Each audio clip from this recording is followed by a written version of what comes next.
ছাত্র সংসদ নির্বাচন এই মুহূর্তে চায় না ছাত্রদল। ছাত্র শিবির বলতেছে হেরে যাওয়ার ভয়ে মব সৃষ্টি করে ছাত্র সংসদ নির্বাচন বন্ধ করতে চায় ছাত্রদল। শাকসুর নির্বাচন হবে কি হবে না এটা সিদ্ধান্ত নেবে শাহজালাল বিজ্ঞান প্রযুক্তি বিশ্ববিদ্যালয়ের ৯,০০০ শিক্ষার্থী। কোনো ছাত্র সংগঠন নির্বাচন কমিশনে গিয়ে মব সৃষ্টি করে এটা বন্ধ করতে পারবে না। যদি কেউ বন্ধ করতে চায় তাহলে শাকসুর শিক্ষার্থীরা এটা রুখে দিবে বলে হুঁশিয়ারি দিয়েছেন ছাত্র শিবিরের ভিপি প্রার্থী। তিনি বলেছেন নির্বাচন কমিশনে গিয়ে ছাত্রদল মব সৃষ্টি করে শাকসুর নির্বাচন বন্ধ করতে চায়।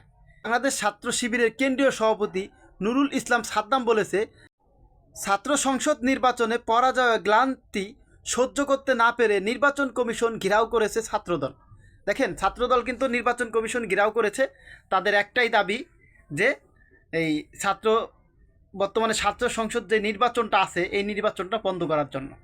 ছাত্র সংসদ নির্বাচন নিয়ে ছাত্র শিবির এবং ছাত্রদলের ভিতরে একটি টানটান উত্তেজনা চলতেছে।